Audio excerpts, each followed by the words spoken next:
Assalamualaikum warahmatullahi wabarakatuh. Kita tahu bahwa umat Islam itu mempunyai suatu ibadah spesial setiap tahunnya kita lakukan, yaitu ibadah puasa Ramadan. Ibadah puasa Ramadan adalah ibadah yang diperintahkan oleh Allah dan mempunyai tujuan yang sangat banyak sekali, terutama untuk orang yang melakukan puasa tersebut. Karena di bulan itu kita dididik, dilatih untuk mengendalikan hawa nafsu kita, untuk mengendalikan beberapa perbuatan-perbuatan yang buruk, bahkan halal ketika siang. Yang biasanya halal ketika siang itu menjadi haram. Dan juga dengan puasa Ramadan itu kita diharapkan meninggalkan perbuatan-perbuatan yang tidak baik. Nah, yang menjadi pertanyaan adalah apabila kita menganggap bahwa puasa Ramadan itu adalah suatu diklat, suatu tempat pelatihan, suatu tempat kehadiran seorang muslim untuk menjadi seorang yang kata Allah agar menjadi orang yang bertakwa. Yang menjadi pertanyaan adalah apabila kita mengetahui bahwa Ramadan adalah tempat diklat, kalau pegawai di diklat itu diharapkan menjadi seorang pegawai yang mempunyai skill yang baik, mempunyai kompetensi yang baik, diharapkan menjadi seorang pegawai yang cakap dalam bekerja, skillnya sangat baik. Begitu juga dengan seorang siswa yang mengikuti ujian. Ketika dia sudah mengikuti ujian, diharapkan dia bisa mengikuti tingkatan selanjutnya. Dari SD ke SMP, SMP ke SMA, dan seterusnya. Begitu juga dengan puasa Ramadan. Diharapkan seorang muslim yang berpuasa itu diharapkan menjadi seseorang yang mempunyai skill keimanan yang tinggi, kompetensi keimanan yang tinggi, ya, yaitu skill dalam melaksanakan segala perintah Allah dan juga skill dalam apa yang yang dilarang oleh Allah Subhanahu wa taala. Dan pertanyaannya adalah, sudah berapa kali kita puasa Ramadan? Apakah kita bisa menjadi yang diharapkan oleh Allah itu? Apakah puasa kita itu menjadikan perubahan bagi kita menjadi seorang yang mempunyai skill itu, bertakwa, mempunyai skill yang mampu mengenyampingkan segala godaan-godaan yang bisikan oleh iblis kepada kita. Nah, sudah berapa kali kita puasa? Atau dalam segi yang lebih luas, kita ini kan negara mayoritas Islam, dan sudah pasti orang-orangnya itu kebanyakan melaksanakan ibadah puasa. Sudah adakah perubahan besar bagi bangsa ini setelah kita melaksanakan puasa? Apakah setiap tahun korupsinya berkurang? Apakah angka kemiskinan berkurang karena dalam puasa kita diajarkan untuk berzakat?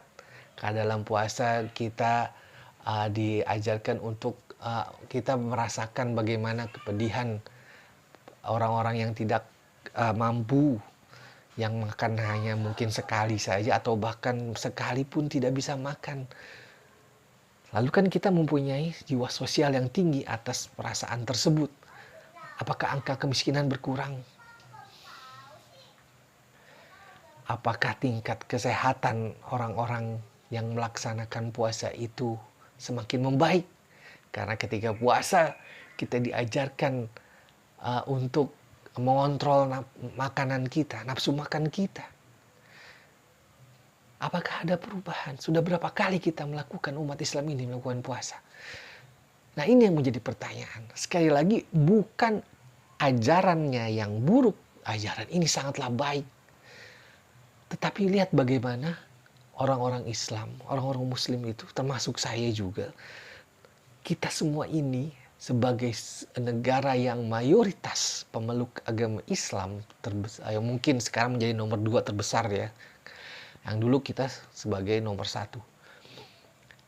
Bagaimana kita bisa mengamalkan segala perbuatan-perbuatan yang kita lakukan di bulan Ramadan itu, apakah bisa kita amalkan di bulan-bulan selanjutnya?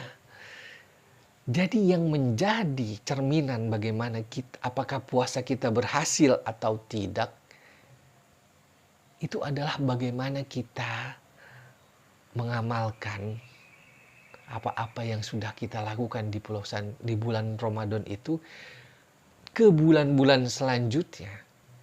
Kita menjadi istiqomah di bulan-bulan selanjutnya untuk bisa berbuat baik, untuk bisa berlaku jujur, untuk bisa menghormati hak-hak orang lain, untuk bisa kita mengendalikan diri dalam makan yang tidak berlebihan, agar kesehatan kita menjadi bagus, agar jiwa sosial kita tinggi. Itu adalah ajaran-ajaran, amalan-amalan yang kita lakukan di bulan Ramadan. Tetapi kadang-kadang di bulan selanjutnya itu kita kesampingkan. Padahal Tuhan yang kita sembah itu sama. Perintah-perintahnya juga sama. Lalu kenapa di bulan berikutnya kita bisa berubah? Nah, ini yang menjadi pertanyaan. Seharusnya orang-orang yang berpuasa, negara yang mayoritas penduduknya itu berpuasa, harusnya menjadi negara yang hebat. Nah, ini yang perlu kita renungkan bersama, termasuk saya sendiri. Inilah yang menjadi pertanyaan terbesar bagi kita. Oleh karena itu, mulailah dari saat ini kita tetap konsisten. Kita kelola nafsu, kita kendalikan diri kita atas hal-hal yang bersifat dunia. Atau juga kita kendalikan godaan-godaan itu, kita tolak. Karena kita ini dilatih. Kita dilatih di bulan Ramadan. Sedangkan semua ritual-ritual agama Islam itu mempunyai manfaat yang baik. Inilah kekurangan umat Islam di Indonesia terutama. Kita semarak dalam ritual, tetapi dalam pengamalan kehidupan itu masih sangatlah kurang. Kita masih kalah dengan negara-negara lain yang notabene tidak mempunyai agama sekarang. Bagaimana disiplinnya kita kalah dengan Jepang. Bagaimana pengetahuannya kita kalah dengan negara-negara maju lainnya, Amerika, Eropa, dan sebagainya. Kalau kita melakukan puasa itu, bukan hanya akhirat yang kita dapatkan, tentu saja kehidupan dunia pun bisa kita pegang. Orang yang berpuasa selalu belajar. Orang yang berpuasa menahan diri dari perbuatan-perbuatan buruk, korupsi, caci maki, menyebarkan berita bohong, dan sebagainya. Oleh karena itu, marilah kita semua sama-sama menyadarkan diri kita untuk bisa memegang teguh segala perbuatan-perbuatan yang kita lakukan di bulan Ramadan itu, agar kita bisa istiqomah, agar kita bisa selamatkan bangsa ini, agar jiwa kita ini bisa berpikir luas, berpikir ke depan. Allah akan ridho dengan pemikiran kita, sehingga kita bisa memilih pemimpin yang hebat. Bukan memilih pemimpin karena nafsu kita, bukan memilih pemimpin karena yang membuat kita senang dari penglihatan kita, tetapi karena dari kita melihat Allah menuntun kita, mata kita untuk memilih pemimpin yang baik, yang pintar, yang jiwanya bagus. Oleh karena itu semoga kita bisa melaksanakan, mengamalkan apa-apa yang kita lakukan di bulan Ramadan itu menjadi kebiasaan bagi kita. Kesehatan kita bertambah, ya. Negara kita menjadi aman, korupsi berkurang. Pemimpin kita apabila sadar akan keutamaan bulan Ramadan, menjadi pemimpin yang istiqomah mengamalkan ajaran-ajaran di bulan Ramadan itu yang harus menjadi catatan bagi kita. Demikian, mungkin itulah pandangan saya. Assalamualaikum warahmatullahi wabarakatuh.